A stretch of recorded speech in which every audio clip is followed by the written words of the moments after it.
a united national day of protest across the country, making pretty simple demand, which is bring our kids home, stop taking our kids, and put meat on the bones of the word sorry. I'd like to acknowledge we're meeting today on the land of the Gadigal people. I'll pay my respects to the elders past and present, and those elders that I see in the community here today.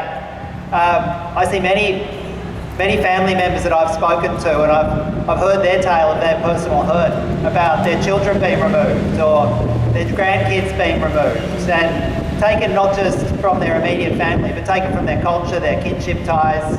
Kids being put in planes and whisked hundreds of kilometres away from their family on the basis of a risk assessment that's never really tested.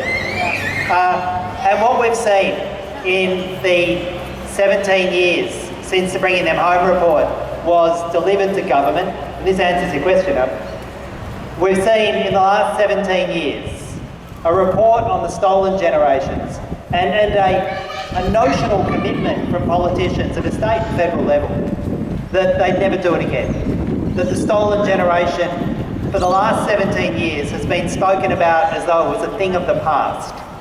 But we know when we look at the figures, you know when you're going to your communities and talking to your families, that the stolen generation never stopped.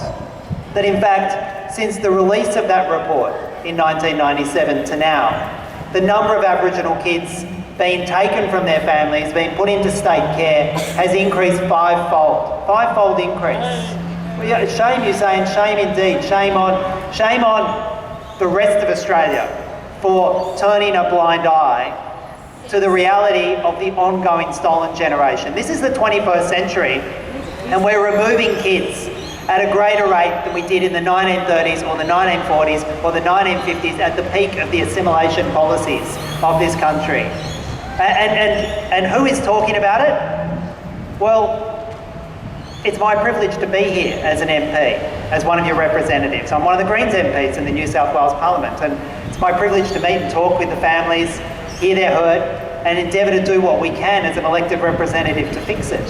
But I'm the only MP here today. There's no other MP from any other political party who's willing, it seems, to start confronting the fact that the stolen generation isn't a thing of the past. They're more